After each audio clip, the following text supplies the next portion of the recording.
Machine से ही चुनाव होना चाहिए, क्योंकि बैलेट से चुनाव होने में तो बहुत लंबा टाइम लगता है। और बैलेट पेपर को तो 6 बार मोड़ो और हाथ सारा समझा है, उसमें फिर वो ठोको तो उसमें तो टाइम लगे बहुत। अगर गलत होती तो अखिलेश को भी हरा देते और राहुल गांधी को भी 2 जगह से ना होता। ईवीएम में कोई गलती नहीं है। यदि गलती होती तो यूपी में जो है अखिलेश की इतनी सीट नहीं आती। विपक्ष को यही पता नहीं है कि ईवीएम ठीक है या बैलेट पेपर ठीक है। सारी चीज है इसमें, जहाँ बटन दबा दें बैलेट पेपर से देखोगे तो आधी वोट कैंसिल पाएंगे, आदमी को पता ही ना, वे गुट्ठा ही लगा दें। नमस्कार, डीएनपी इंडिया में आपका स्वागत। मैं हूं आपके साथ राहुल चौधरी। तो आपको बता दें कि चुनाव के बाद एक बार फिर से ईवीएम का जिक्र होना शुरू हो गया है।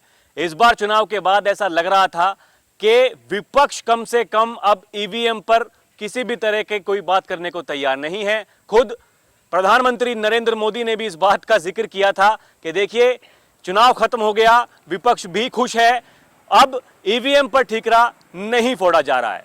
लेकिन आपको बता दें कि टेस्ला कंपनी के जो मालिक हैं, उन्होंने, एलन मस्क ने एक बार फिर से ईवीएम का जिक्र करते हुए अमेरिका में एक स्थानीय चुनाव हुआ, जिसके बाद कहा कि देखिए, ईवीएम पर भरोसा करना ठीक नहीं है, वो पारदर्शिता ईवीएम में नहीं हो सकती, उसे हैक किया जा सकता है। जिसके बाद कांग्रेस के पूर्व अध्यक्ष रहे राहुल गांधी, जो कि इस चुनाव में दो जगहों से रिकॉर्ड तोड़ जीत उन्होंने दर्ज की है, उन्होंने भी ट्विटर पे लिखा कि देखिए, ईवीएम जो है वो ब्लैक बॉक्स है। उसके बाद में समाजवादी पार्टी के मुखिया अखिलेश यादव, उन्होंने भी कहा कि ईवीएम ठीक नहीं है, बैलेट पेपर से ही चुनाव होना चाहिए। जबकि बीजेपी की तरफ से एक बार फिर से उनको विरोधी बता करके ये बात कही जा रही है कि देखिए, ये ठीकरा फोड़ना ठीक नहीं है, ईवीएम में पारदर्शी तरीके से चुनाव हुआ है, क्योंकि विपक्ष के पास इस बार कम से कम अपनी बहुमत वाली सरकार नहीं तो कम से कम विपक्ष में बैठने लायक तो बहुमत है।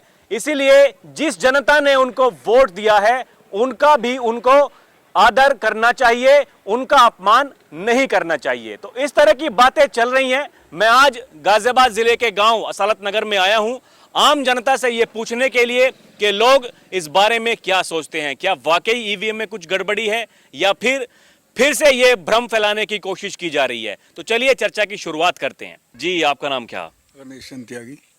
तो आपको क्या लगता है, देखिए, ईवीएम पर अपना अपना पक्ष रख रहे हैं, पक्ष भी और विपक्ष वाले भी।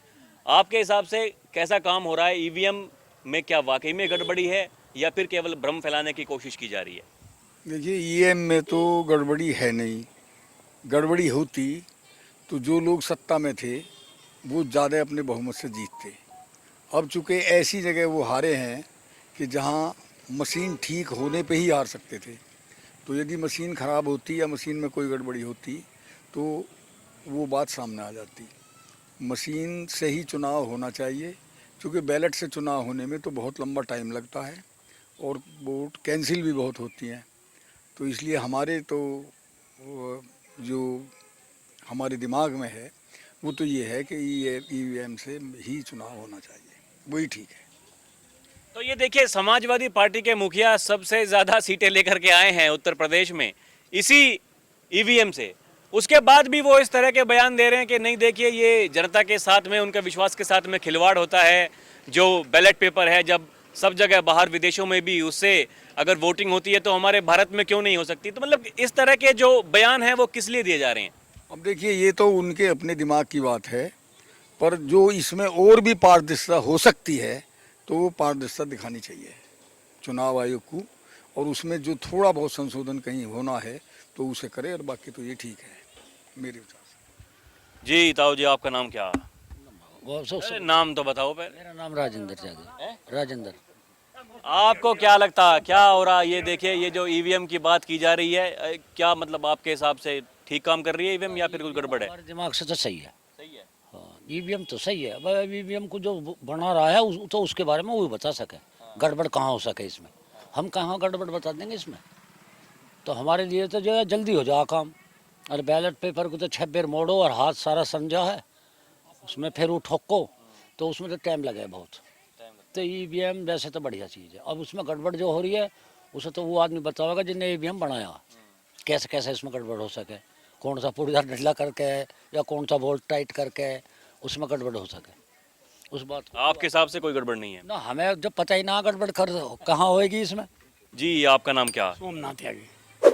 आप मुझे बताइए, देखिए आपका क्या विचार है, क्या लगता है ये अब की बार तो मतलब अच्छी खासी सीटें जीतने के बाद भी इस तरह की अगर बातें की जा रही हैं तो क्या तात्पर्य है उस चीज़ का? ये सब गलत है, ईवीएम सब सही है। अगर गलत होती तो अखिलेश को भी हरा देते और राहुल गांधी को भी 2 जगह से ना होता। अगर ईवीएम खराब होती या ईवीएम में कहीं गड़बड़ होती तो अमेठी भी हार जाते और उन्हें भी हरा देते और अखिलेश को भी हरा देते। ईवीएम बिल्कुल सही है, कहीं कोई दिक्कत नहीं है। ये तो सब इनकी जो है बहानेबाजी है, कहीं कोई दिक्कत नहीं है। ईवीएम से ही चुनाव होना चाहिए, ईवीएम बहुत बढ़िया है। एक जाओ और बटन दबाओ और अपने घर को चले जाओ, समझे? ये पोजीशन है, ईवीएम में कहीं कोई दिक्कत नहीं है। ये थोड़ा बताइए ताऊ जी, देखिए आप बुजुर्ग हैं, काफ़ी वोट आपने दिए होंगे, जब बैलेट पेपर से चुनाव जब होते थे तब भी आपने वोट डाले होंगे, और अब भी कितना अंतर है पहले में और अब में? देखो ये ऐसा है, जब उससे डाले बैलेट पेपर से उसमें एक तो समय ज़्यादा लगेगा और दूसरी ये थी कि काउंटिंग जब हुई वहाँ जो है एक एक रात एक एक दिन पड़े रहे, रात में जाके काउंटिंग खत्म हुई और बड़ी दिक्कत आ गई लोगों को, उसमें बहुत परेशानी हुई। और ईवीएम से बहुत बढ़िया काम है और दोपहर के 11 बजे तक जो है सारे काम निपट जाओ काउंटिंग में भी, तो कहीं कोई परेशानी काउंटिंग से हमें तो लग नहीं रही। ये तो सब लोग जो है ये विपक्षी जो है बहाना बना रहे हैं, समझे? और कहीं कोई परेशानी इससे है, हमारा कहना तो ये है। अभी तक तो देखिए जश्न मनाया जा रहा था, वो कह रहे थे कि देखिए जनता ने अपना आशीर्वाद दिया है, भले ही सरकार ना बनी हो, लेकिन उन्होंने कहा कि देखिए बीजेपी की तानाशाही को लोगों ने जवाब दे दिया, और इस तरह की बातें सामने आई। पूर्ण बहुमत की सरकार नहीं बन पाई बीजेपी की, जनता ने हमें आशीर्वाद दिया है। फिर से ये ईवीएम का ठीक रहा, मतलब कहीं ना कहीं समझ में नहीं आता है कि हो क्या रहा। ये तो सब जो है इनकी विपक्षियों की वैसी एक बहानेबाजी है, इसमें कहीं कोई परेशानी नहीं है। ये तो अपने आप जो इस बात को जो है ये उठा रहे हैं, इसमें कहीं कोई दिक्कत नहीं है। ईवीएम बिल्कुल सही है, कहीं परेशानी नहीं है, हमारा कहना ये है। जी, आपका नाम क्या? आप बताइए क्या विचार है आपका ये ईवीएम के ऊपर जो वार पलटवार हो रहा है, कितना सही कितना गलत है? ये तो विपक्ष की जो है गलती है, ईवीएम में कोई गलती नहीं है। यदि गलती होती तो यूपी में जो है अखिलेश की इतनी सीट नहीं आती। जो आदमी सत्ता में है वो जो चाहता सो कर लेता। ईवीएम में अपनी वो तो बीजेपी तो अपना पूर्ण बहुमत लेकर चलती, यदि उसमें गलती होती तो किसी को जरूरत ही नहीं। आज उसके लिए सीढ़ी लग रही है, वे डंडे हटा लो नीचे गिर जाएगी सरकार। यदि सत्ता में ईवीएम में गड़बड़ी होती तो वे पूरा बहुमत लेकर चलते। तो ईवीएम में गड़बड़ी कहाँ है? जहाँ पब्लिक ने वोट दिए वे उन लोगों को मिले हैं, जब ही उन्हें जो है आशीर्वाद बता रहे हैं वे। अन्य तो बीजेपी ना ले जाती सारे आशीर्वाद को, 400 कर रहे यार, 250 भी ना आई, फिर तो कहाँ गलती है? तो ये इस तरह की मतलब ये भ्रम फैलाना, कुछ लोग ये नैरेटिव जो सेट किया जा रहा है वो कितना सही कितना गलत आपको लगता है? भाई ये तो गलत ही है। अब जो निर्णय आगा ईवीएम ने दिया है जिसे वो अपनी सीट वे उसमें आ गई कब्जे में, बाकी तो कह हो जाओ। ये जीत जाते तो कोई भी वो ना हा। यदि इनकी पार्टी सत्ता में आती है, ये प्रधानमंत्री बन जाते तो क्या, फिर कोई जिक्र नहीं करते ईवीएम का कि यूँ गलत होगा, इसमें गड़बड़ी कर रखी है, यूँ कर रखी है। ये तो इससे कोई वो नहीं है। ईवीएम अपनी जगह सही है, आदमियों में परसेंटेज भी ज़्यादा हो जा चुनाव करने से, और आदमी जो है इससे खुश भी है, समय भी बच रहा है। सारी चीज़ है इसमें। जामे बटन दबा दें, बैलेट पेपर से देखोगे तो आधी वोट कैंसिल पाएंगे, आदमियों को पता ही ना, वे गुट्ठा ही लगा दें। कोई मोहर लगनी है कहीं मोड़ने में गलती कर दें, और इनसे तो बूथ कैप्चर भी हो जाए, इनसे तो मत पत्रों से तो वहाँ बैठे रहो रात को गड्डी में धरो 20 और बता दो 50, कौन बूझ रहा, ठा के गिर दो एक वोट को। ये तो मशीन है, क्लिक करो बटन दबाओ सबके आ जाओ, कितने किसके वोट है, काउंटिंग कर लो, कोई दिक्कत ही नहीं है। जी ताऊ जी, आपका नाम क्या? रघुनाथ सिंह। आपके क्या विचार हैं, बताइए क्या हो रहा है देश में? ये कभी कुछ ईवीएम मतलब चल क्या रहा है? बस जो कह रहे ठीक कह रहे भैया, और क्या कह रहे हैं। ये विपक्ष वाले ठीक कह रहे हैं? नहीं जी, वीएम जो चल रही है आप जिसके जिक्र कर रहे हैं वो ठीक है, उसमें क्या दिक्कत आ रही है? जीत रहे हैं बढ़िया, सरकार बढ़िया बन गई, और क्या चाहिए? विपक्ष कर रहा था करने दो, और क्या कहना हमें। तो ये इस तरह से मतलब देखिए अब तक शांत थे, एक वहाँ से ट्वीट कर दिया एक्स पर एलन मस्क ने, उसके बाद में पूरा का पूरा पहाड़ टूट पड़ा। देखिए ब्लैक बॉक्स बता दिया राहुल गांधी ने, खुद चुनाव जीते हैं दो जगहों से रिकॉर्ड मतों से, उसके बावजूद भी इस तरह की मतलब जो ये भ्रम जो फैलाया जा रहा है, जनता के गुमराह जो किया जा रहा है, आपको क्या लगता है क्या ये करना सही है? ये तो करना गलत है, जो हो गया वो ठीक हो गया, बस बात खत्म, उसमें और क्या कहना। हाँ जी, आपका नाम क्या? अवताश कुमार है। आपके कैसे विचार हैं बताइए, ये ईवीएम काम ठीक नहीं कर रही है क्या? ईवीएम काम सही कर रही है जी, और इसमें कोई गड़बड़ नहीं हो सकती। जो विपक्ष कह रहे हैं वो गलत कह रहे हैं। गलत कह रहे हैं। हाँ। मतलब ये सबको पता है, लोग कहेंगे, फिर भी जहाँ उनकी सरकार बन जा रही है तब लोकतंत्र की जीत हो जाती है। अब की बार भी, अब तक तो लोकतंत्र की जीत थी, विपक्ष में रहते हुए भी लोकतंत्र की जीत थी, क्योंकि इतनी सीटें तो आ नहीं रही थी। हर बार पिछले बार के चुनाव देख लीजिए, इस बार कम से कम 100 तक का करीबी आंकड़ा पहुंचा है। तो ये उसके बाद भी फिर क्या मतलब अब ये सरकार नहीं बनाने का दुख है क्या? हाँ, इनको सरकार नहीं बनाने का भी दुख है। कम सीट आई हैं विपक्ष की और बीजेपी की ज़्यादा ही सीट हैं, तो इसलिए इन्हें दुख है अब सरकार नहीं बन पाई, इसलिए कह रहे हैं। नहीं, पहले जब इलेक्शन के तुरंत बाद तो इन्होंने कोई जिक्र नहीं करा इस चीज़ का, इलेक्शन डिक्लेयर होने के। अब दोबारा जो ये चर्चा चली है, ये कहाँ से, अमेरिका से बता रहे हो तुम, वहाँ से उनके कहने से ये दोबारा कहने लगे। हाँ जी, आप बताइए, आपका नाम क्या? प्रमोद त्यागी। तो त्यागी जी, क्या चल रहा है? ये इधर ईवीएम कह रहे हैं कि गलत है, देखिए उससे होनी चाहिए, बैलेट पेपर से चुनाव होना चाहिए कह रहे हैं राहुल गांधी और वो अखिलेश यादव। देखिए विपक्ष जो है बौखला गया।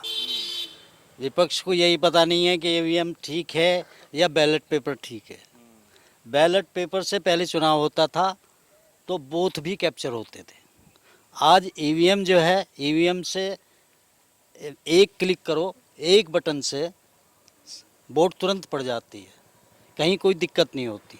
तो ईवीएम ठीक है, ईवीएम में कहीं कोई दिक्कत नहीं है, कहीं कोई गड़बड़ नहीं है। फिर भी इस तरह की बातें की जा रही हैं, तो मतलब ये है क्या, दिखाना क्या चाह रहे हैं? मैं तो समझ में वो बात नहीं आ रही कि डेली उठाएंगे, कोई ना कोई राह उठा करके लगा देंगे। अच्छा, एक बात बताइए, जहाँ उनकी सरकार बनी है अभी तेलंगाना में, हिमाचल में बनी, कर्नाटका में बनी पिछले साल, विपक्ष जो है पहले से मजबूत होकर उभरा है, 234 सीट लेके आए हैं। अगर ईवीएम में दिक्कत होती तो 2019 का चुनाव और 2024 का चुनाव, उसमें कितना डिफरेंस है। तो आज इनकी सीट बढ़ी है, तो ये अपना मंथन, आत्ममंथन करें, और ये मंथन इस बात का करें कि हम जो है इन सीटों को कैसे बढ़ाएं। 234 पे हम रुक गए तो हम आगे कैसे बढ़ें। तो ये विचार इनको करना चाहिए, और ना ईवीएम पे ठीकरा फोड़ना चाहिए, ना मोदी जी पे ठीकरा फोड़ना चाहिए। मोदी जी अपनी जगह बढ़िया काम कर रहे हैं, कहीं कोई दिक्कत नहीं है, सरकार ठीक चल रही है, और एनडीए की सरकार है। पहले स्पष्ट बहुमत से सरकार आई थी, और अब जो है बैसाखी पे टिकी हुई है। लेकिन फिर भी जो है मजबूत गठबंधन है, एनडीए जो है 303 तक पहुंच गया है, तो कहीं सरकार को तो कोई दिक्कत नहीं है। और जो निर्णय मोदी जी ने लिए हैं, पहले भी लिए थे और आज भी लेंगे, वो ठीक लेंगे, बढ़िया लेंगे, कोई दिक्कत कहीं सरकार को भी नहीं आएगी। तो ईवीएम की जहाँ तक बात है, एलन मस्क ने कहा हो, किसी ने भी कहा हो, राहुल गांधी ने बोला हो, तो ये सब जो है इनका जो है अपने आप को जो है ये क्रिटिसाइज कर रहे हैं दूसरे को कि भाई ईवीएम पे ठीकरा फोड़ दो, ईवीएम पे ठीकरा फोड़ दो। ऐसा कहीं कुछ नहीं है, ईवीएम ठीक है, कहीं कोई दिक्कत। तो देखा आपने, यहाँ पर हमने लोगों से बात की, लोगों का कहना है कि ये जो जिस तरह की बातें जो की जा रही हैं, ये सब भ्रम फैलाने वाली बातें हैं, क्योंकि विपक्ष को भी जनता ने इस बार समर्थन किया है और वो आंकड़ों में दिख रहा है। अब इस तरह का भ्रम फैलाना ये ठीक नहीं है, क्योंकि प्रधानमंत्री नरेंद्र मोदी तीसरी बार देश के प्रधानमंत्री बने हैं और ये एक रिकॉर्ड है। तो विपक्ष में कहीं ना कहीं इस बात को लेकर के नाराजगी है और वो साबित करना चाहते हैं कि हमें देखिए जनता ने आशीर्वाद तो दिया लेकिन हम सरकार नहीं बना पा रहे, तो शायद ये उसी बात का मलाल है। क्योंकि बार बार इस तरह की बातें की गई, चुनाव के बाद भी ये कहा गया कि ये सरकार नहीं बन पाएगी, जेडीयू और टीडीपी अपना समर्थन वापस ले लेगी, हमारे साथ मिलकर के सरकार बनाएंगे वो। लेकिन ऐसा कुछ हुआ नहीं, सरकार बन चुकी है और अब एक बार फिर से ईवीएम का जिक्र होना शुरू हो गया है। अब ये कब तक चलता रहेगा उसका करना होगा इंतज़ार। अभी के लिए इतना ही। आप देखते रहें डीएनपी इंडिया। कैमरा पर्सन प्रिया के साथ मैं राहुल चौधरी, नमस्कार।